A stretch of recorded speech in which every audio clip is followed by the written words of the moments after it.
The New York Mets have played 10 series this season. They are undefeated. They've won 9, they split 1. This team is legitimately great. We saw another solid performance on Thursday to get a series victory. Taijuan Walker gutting it out, didn't look comfortable at all the entire game, has something going on with his back, yet was able to give them at 7 scoreless. Mark Canha had a big day, 3 RBIs, a home run, 2 runs scored. I'll talk about that game in the first segment today. Then in the second segment, I'll preview what lies ahead against the Seattle Mariners this weekend, and then we will close out the show with a Friday farm report taking around the Mets minor leagues and giving you an update on some of their top prospects. A lot to cover on this edition of Locked On Mets. You are Locked On Mets, your daily New York Mets podcast. Part of the Locked On Podcast Network, your team every day.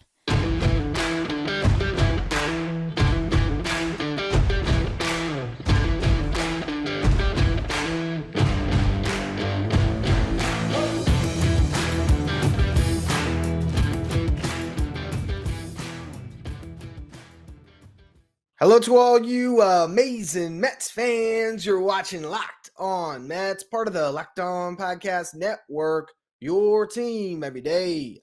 I'm your host, Ryan Finkelstein. If you want to find any of my work, follow me on Twitter at Finkelstein Ryan. You can also find some of my writing at justbaseball.com, where I work as the managing editor. If you want some additional Mets content today, check out our State of the Division podcast every week on Thursdays. Aram Leighton and I give you an update on everything going on in the National League East. So really an interesting podcast. If you're a Mets fan, you can check that out by looking up State of the Division wherever you get your podcasts. Now, when it comes to this series finale against the Washington Nationals, it wasn't a pretty game, I wouldn't say. I mean, defensively, the Mets were great, but you look at what they did against Jonah Don, and they should have done way better against that terrible starting pitcher. And it's not his fault, as Gary Cohn and Keith Hernandez talked about throughout the entire broadcast. This is a pitcher that's on a bad team that has no business being in the big leagues, could not command the strike zone. He walked 5 Mets in the first 2 innings. It resulted in just 2 runs. So that just shows you the lack of offensive punch in this game. But you know what? The Mets have found a way to win series. They find a way to win games, and you can't knock them as long as they're winning. So I wouldn't overreact to it too much. And again, they got just enough to win this one, and really thanks to a great performance by Taijuan Walker and the team defensively. But, you really do have to appreciate that here they are again, winning another series. And Mark Canha had a big day. And the funny thing is, he didn't really make much loud contact early, yet went 3 for 4 with 3 RBIs and the 2 runs scored. The first hit was in the first inning with 2 outs. He drove into a blue pit. It seems like all of his blue pits are extremely timely, but it was a good piece of hitting. I don't want to knock him and just say soft contact. Eventually, the BABIP gods are going to come back around on Canha, and we should just write off this guy because his early results when it comes to hitting the ball hard just haven't been there. In that spot, you need a hit. You can't strike out. A tough pitch that runs in on him. He does a good enough job getting enough of it to lift it and dump it into the outfield, and you scored 2 runs off of it. And I think we've seen Mark Canha come through in a lot of these spots, and I wouldn't just call it luck. I think it's a veteran that knows how to do just enough. And when you're in one of these spots where you only need a single, it seems like he's the guy that can get those singles. So credit to Mark Canha for a good piece of hitting that got them the early lead. Later, he ends up getting on with an infield hit, which was, really just a little grounder off his bat that it was almost like a perfectly laid bunt. The Nationals could do nothing with it. He gets on and later comes around to score on a single by Tomas Nido. And then the big contact he had was in the 9th inning where he had his second home run of the season, a hanging pitch, 90 miles per hour up in the zone, right down the middle. But you don't want to miss those pitches, and Canha didn't put it in the seats. Good to see. Maybe that'll give him a little bit more confidence, and he can start driving the baseball a little bit more. But other than Mark Canha, not a lot to talk about offensively in this game. Defensively, though, the Mets were great.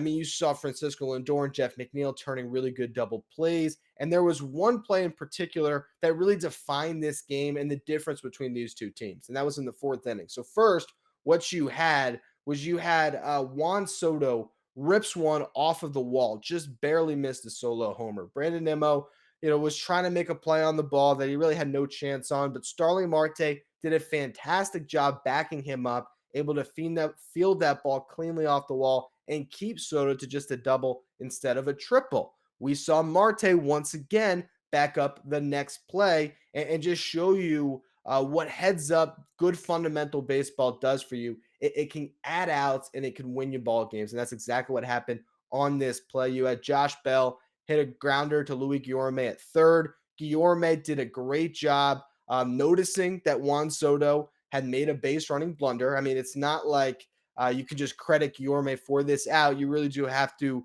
talk about how Soto made a huge mistake, but he's running on that play with the ball hit in front of him.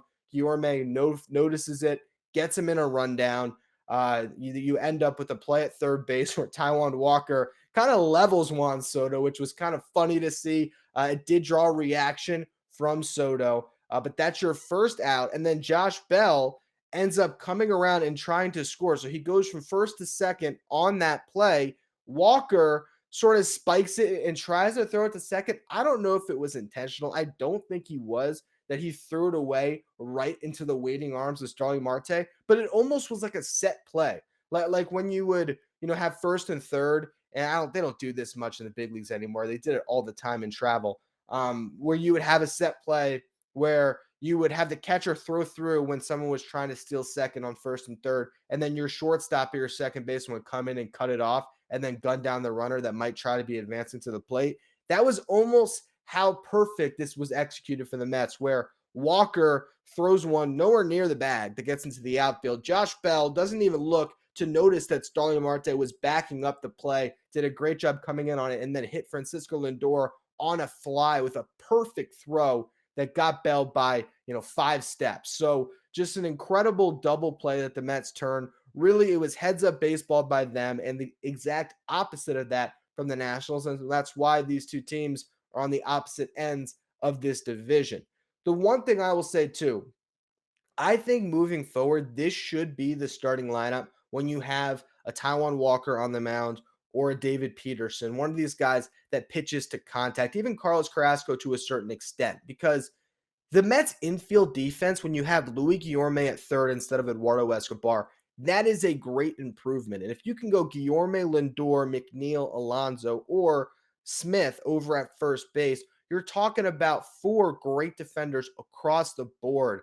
I love what I've seen out of Lindor and McNeil at the middle. It's great also when Guillorme's at second base, but Guillorme is also a huge upgrade over Escobar at third. And this does make me wonder if a future lineup construction, when we're talking about like a playoff roster for the Mets, assuming that they don't add another bat, assuming that a prospect doesn't come up like a Mark Vientos or a Brett Beatty or a Nick Plummer, who we'll talk about in the final segment today. If there is no additional impact bat and you haven't gotten great separation from the production you're seeing from a Dominic Smith or a JD Davis compared to what you get from a Luis Guillorme, to me, it makes sense to start Guillorme over all those guys and go all defense in the infield, because Guillorme's been a better bat than these guys this year. Let me pull up his numbers really quick. This is not going to include today, but you look at his numbers at Fangraphs going into the day today, a 273 hitter, 373 on base, 409 slugging. He has 1 home run this year, which is definitely as much as JD Davis and Dom. I can't even think if either of those guys have homered this year. He has a 134 WRC plus. Again, that measures hitters based on a league average of 100. That's 34% better than your league average hitter. Guillorme's been very good. And really, you look at his on-base percentage the last 3 years, like I just said, 373 this year, 374 last year, and 426 in 2020. If you look at the second half of 2019, I believe it's over 350 as well. So this is a guy that gets you great at bats and plays great defense. I would not mind at all if he was your starting third baseman and Eduardo Escobar was the DH. I really wouldn't. I actually think that might be the best team the Mets could put out there. I know there's some fans that would think that that's not enough offensively, but when Guillorme moves the line and gets on base a ton, it can work out for the Mets, especially if you get an uptick in power production from an Escobar, from a Canha, from a Marte. Alonso keeps doing his thing. Francisco Lindor. If you're getting enough power from some of those other contributors, it's not as big of a deal to maybe lose a bit when it comes to Guillorme. And the way that Davis and Dom are hitting, it's really right now, I think that's the move. And I think that's why you're seeing Guillorme in the starting lineup more than not. Getting back to Taijuan Walker to kind of close the book on him, because it really was a gutsy performance. 7 innings pitched, 3 hits allowed, 1 walk, 1 strikeout. We've now seen in 2 of his starts coming off rehab him only getting the 1 strikeout off that injury in these starts. But he's pitching to contact. He's gunning it out. He's hitting his spots. We saw him make some good plays, not only at third base on that rundown, but also a leaping play on a comeback or another ball that was hit hard at him. And like I said, he didn't look comfortable at all, was always kind of, moving his back around his shoulder. He was wearing, a brace and a heating pad in between innings, trying to keep himself loose. So I don't know exactly what's going on there, but if he continues to pitch like that, he's going to be able to maybe hold on to a spot in this rotation. He certainly looked better in this series than Tyler McGill did. And we'll see how that continues to progress. But I think that when you have Walker on the mound, put that defensive lineman, behind him. And, I think that he can pitch to contact and be good, especially if he can keep the ball in the yard. And he did that in this start against the Nats. Big win. I thought that it was so ironic to think that the Nationals might be the first team to beat the Mets in a series that I was almost expecting it to happen. So I'm glad that the Mets were able to get the job done, and we'll see if they can keep things rolling this weekend against the Seattle Mariners, which I will preview in just a minute. But summer is coming, and with summer, you're going to need some food on the go, and Built Bars are the perfect snack to take with you on family vacations. Throw them in your bags, in your kids' backpacks. Make sure that everyone has a bar so you're fueled for your summer adventures. And the best part about Built Bars, they're healthy and delicious. So no more sacrificing delicious food for health. With Built Bars, you can have both, and it's easy. All you have to do is go to Built.com and order now. All Built Bars and Puffs are covered in 100% real chocolate. That means that with Built Bar, you're eating healthy, but you can enjoy doing it. And the Puffs in particular, if you haven't tried those yet, I mean, they are unbelievable, whether it's the banana cream pie or even the churro. Who wouldn't want a protein bar that tastes like a churro that comes with only 140 calories? You got to try these. And if that's not the right flavor for you, you can get a mixed box where you'll get 12 of each between the bars and the puffs, and you can see what you like best. Go to Built.com, get all your favorites, and use the promo code LOCK15 to get 15% off your next order. Again, that's promo code LOCK15 for 15% off at Built.com. This season, the Seattle Mariners are 14-18. They've been a little bit of a disappointment, and particularly over their last 10 games, 2-8. They just lost the series to the Phillies. They have not looked good. Jared Kelenic will make his Citi Field debut this weekend, and I'm very curious how fans will receive him. He's been off to a dreadful start, and I imagine that Mets fans are probably going to let him know about it. So that will be interesting. I don't think that fans should do that. This is a kid that I don't think anyone should hold a grudge on because he got traded. It wasn't his fault. But the Mariners have rushed his development a little bit, and maybe that wasn't the best move because he's just struggled. And I think eventually he's too talented not to figure it out. But that's certainly a big storyline in this series. You can't ignore it. When it comes to the pitching matchups, Marco Gonzalez going in game one, a 3.91 ERA on the season, 17 strikeouts and 25 and a third. So a soft tossing lefty. You would think the Mets should be able to mash against him, but their numbers against lefties this year make me curious how they will do. Though I do think the Mets should win that game pretty handily because Max Scherzer's on the mound. And that's the one thing I'll say about this series is I was previewing it and going through my notes. You got to love it when you look at the probable pitchers and it's Scherzer, Bassett, and Carrasco. It makes you feel great going into any series. That's why the Mets have been so successful, that top three. And even now with some of the question marks at the back end with Tyler McGill hitting a skid and the, still ever-present inconsistencies with Taijuan Walker, even though he was great today, the fact is when you have that 1-2-3, that's going to really help you. So in this series in particular, I think the Mets are set up very well, although they really got to get game one. Because game two and game three is going to be a lot tougher on Mets hitters. First, you have George Kirby. Now, this is a rookie making his second career start, one of the top prospects in all of baseball. The guy is electric, 96 miles per hour on his fastball, a really good slider, a changeup that he's really getting the feel for. This guy can be really good, and against the Rays, he was exactly that. Looked in complete command over 6 scoreless innings, struck out 7. That's going to be a tough night for the Mets. It really is. And that's a game I'm thrilled to watch because it should be a really good pitching matchup. Chris Bassett, has been awesome for the Mets this year. And I'd imagine that Kirby is going to be very tough. So we'll see if any of the Mets can get to the rookie. Then you got the series finale, which will be Robbie Ray versus Carlos Carrasco. Now, Robbie Ray, who won the Cy Young last year in the American League, has not been great this year, a 4.22 ERA, but he did have 10 strikeouts in his last start against the Phillies. So maybe starting to turn a corner. This is, if you look at the numbers, like one of the best strikeout pitchers in MLB history. I know that's crazy to say on the surface, but look at his strikeout per nine for his career. It's up there with the greats. So he's tough. He's really tough. We know how good Carrasco's been, but the Mets have really been awful against left-handed pitching this year. And I finally looked at the numbers to confirm what my eyes have been telling me. And boy, are they horrible. You look at the entire team, and of the regulars, there's only one who has an OPS over 800 against lefties, and that's Brandon Nimmo, a left-handed hitter. He's got an 878 OPS against lefties. From there, you got Eduardo Escobar at 764 and Francisco Lindor at 730, and the rest of the team basically is at 600 or below. JD Davis, the proposed left-handed masher who's in the lineup every time there's a lefty on the mound, he's 3 for 18 with a 515 OPS, no extra base hits. He has drawn 4 walks, so his on-base percentage is 348. But that's not what you are looking for from JD Davis. You want to see home runs against lefties. He's not giving you that. I talked about it the other day. The Mets have this really weird platoon right now where they have 2 guys with reverse splits in their careers. JD Davis, who's been better in his career hitting against righties than lefties. Not much better. I will say he's been good against both, but still been slightly better against righties. And then you have Don Smith, who's been a lot better against lefties than against righties.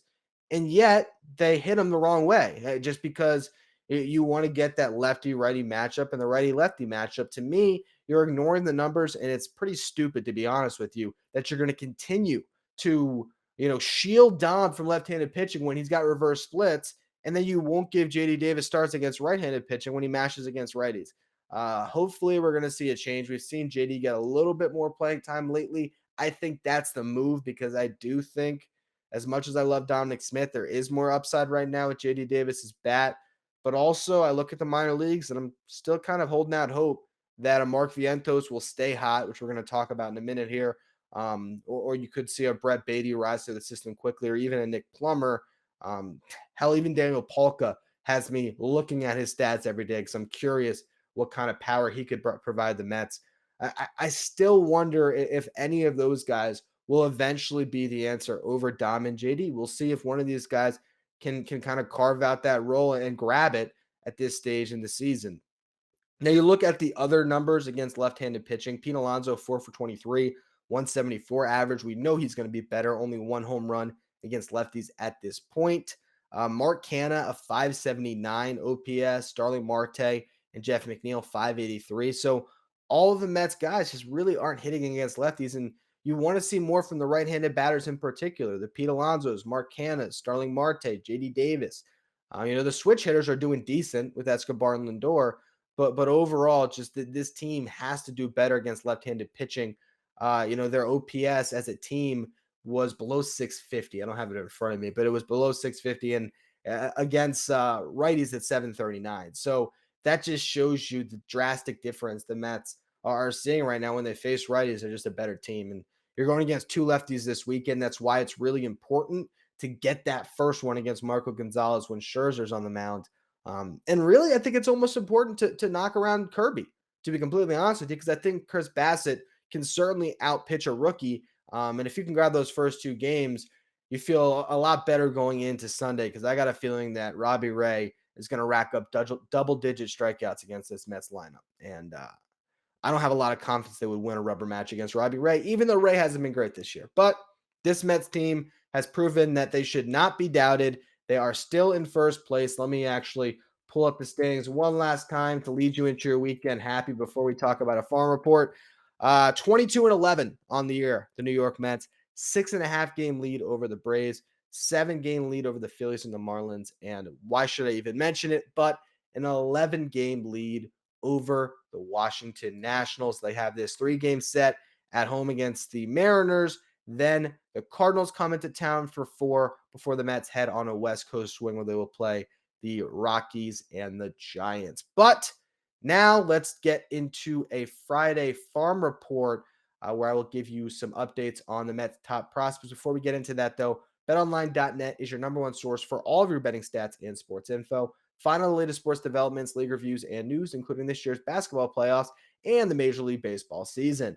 BetOnline is your continued source for all of your sports wagering information, from live betting to playoffs, esports, and more. Head to the website today or use your mobile device to learn more about the trends and the action. BetOnline, where the game starts. So maybe the best development out of the Mets farm system right now is the fact that Mark Vientos might finally be turning a corner. He had a 2-home run game this week. Over his last 8 games, hitting .304, 484 on base, 739 slugging, 3 home runs, a double, 7 runs scored, 7 RBIs. He's drawing his walks, looking a lot better. And I really do still think that there's a world in June or maybe even July where Mark Vientos could get a call, because last year he was right on the edge of getting that promotion. It didn't seem like there was a lot of holes in his swing. He had figured a lot of it out, and he started this year in AAA. If he had been, great in spring training and had carried that over into Syracuse, and you were looking at the numbers from a J.D. Davis and a Dominic Smith, he might have a chance. And I do wonder how much that has weighed on him and maybe held him back this year. And maybe that is a little bit concerning, but if he can figure this out now and get hot, there's still that potential. This is a guy that we've talked about in the past where he has 40 home run potential once he gets to the big leagues and plays a full season. So, in the second half, could Mark Vientos hit 15 home runs for you and turn himself into a key cog in this lineup? Absolutely. So I love seeing him start to turn a corner. He needs to carry that over for a while before the Mets would consider promoting him, but it's at least a good start for a hitter who still has a lot of promise. Now, you look at some of the other guys at Syracuse. Daniel Polka, of course, I got to mention my guy. I still believe that at some point this year, someone's going to get hurt, and Polka is the, was he 30 or something along those lines? He's the, 4A player that might get a call, and he's leading Syracuse with 8 home runs and 22 RBIs. So he's got some pop in his bat for sure. The other guy, though, that's really interesting to me is Nick Plummer. Now, Plummer hitting .278 this year, 333 on base, 542 slugging, has hit 5 home runs and 17 RBIs. This is my promise to you, listeners, or really the watchers on YouTube. I am going to finally get to a video breakdown of all the at-bats that I recorded when I was on my road trip there. So I'm going to work on that project and get that up at some point Friday afternoon to maybe continue on this farm report. And you'll see a Nick Plummer home run when it comes to those videos. I really do love his approach. He simplified things from what he was early in his career, where there was a lot of variance, a lot of moving parts. He really did kind of struggle after being this top prospect. And then he found himself last year, and the only reason why the Mets were able to acquire him is because the Cardinals just didn't have room for him. They had so many other players on their 40 that they needed. Juan Yepes is having a great start now that he has been called up. Lars Nootbaar was really good for them last year. And so they decided that Plummer was just a player that, was kind of a little bit of redundancy with their roster. So they end up, letting him be this free agent. The Mets grab him. He's a player that I think in a pinch could end up being a starter for this Mets team. Now, I'm not saying that he's 100% going to hit the ground running, but he's got a lot of promise. And when you're looking at the upper level talent in the Mets minor leagues, there's just not a lot. So here's a guy who's in his mid-20s, in the prime of his career athletically, who's coming off a really good season, who has 5 home runs this year, has some pop in his bat. If an injury pops up, I could see Plummer getting a call. I do think that he's ready, but right now that the Mets are smart to continue to give him everyday at-bats in AAA. This isn't someone that you want in the Travis Jankowski role where he wouldn't be getting regular playing time. What you would want to see is, let's just say, a Brandon Nimmo or a Mark Canha or one of the outfielders went down. You would then call on a Plummer and let him start over a Jankowski, in my opinion, or at least split time with him. So I think that's where they are with him, and I think he really does have a chance to play a role this year. Now, going quickly through the rest of the farm, Brett Beatty and Ronnie Mauricio were going through slumps, and they've begun to break out of it over the last 5 games. Beatty 8 for 20, 400 average, 3 doubles, 1 home run, 2 walks. So he's been very good. Mauricio 6 for 20, 300 average, a home run. Meanwhile, Francisco Alvarez continues to struggle. He's 5 for his last 42 over 11 games, a 119 average. I think that this is a guy who's suddenly getting pitched really difficultly. He's got a big name. People know who he is. He is circled and starred as the number one, batter to watch when a pitcher is game playing for Binghamton. And he's going through some woes right now, some struggles that will likely keep him in Double A for a majority of this season, if not this entire season. But he's so young, that's fine. I think it's good that he's taking his lumps now, and he'll only be a better player because of it. If he can come out on the other side of this, there's still that potential that in 2023, Alvarez is up at the big league level and doing some big things. But right now, it has been a grind for him. You go to Brooklyn, there's really nothing to talk about. The entire lineup is struggling. Jalen Plummer, his prospect status is unfortunately just really falling off a cliff right now. I liked what I saw from Ramirez, but overall his numbers aren't great. So let's not spend too much time there. You go to Port St. Lucie, a lot of interesting pitchers down there. Really, I need to spend a bunch of time maybe getting somebody on who has watched a lot of those games that can tell us a little bit more about these guys. But you look at Mike Vassell, a 2.33 ERA in 6 starts. Calvin Ziegler, 30 strikeouts and 18 and 2/3 innings pitched. That's really impressive. Keyshawn Askew has a 1.13 ERA in 16 innings, and Carson Seymour a 0.45 ERA in 20 innings. The low A pitching gives you some hope for the future of this Mets team, that they are finally developing some arms in the pipeline that can contribute in, say, 2 or 3 years. So that's something you should be really excited about. And the last thing, of course, to talk about is Alex Ramirez. I need to get myself out to Port St. Lucie. I'm going to do that at some point next week. I live about 90 minutes south of Port St. Lucie. And last year, I missed the boat on Francisco Alvarez because he was Babe Ruth, and the Mets promoted him up to single A or to high A in Brooklyn.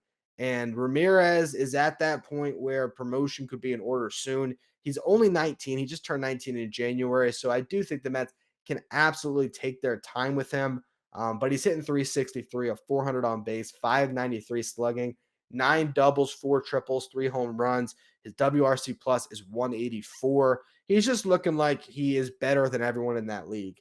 And that's obviously really thrilling to see. 26 games played, 120 plate appearances.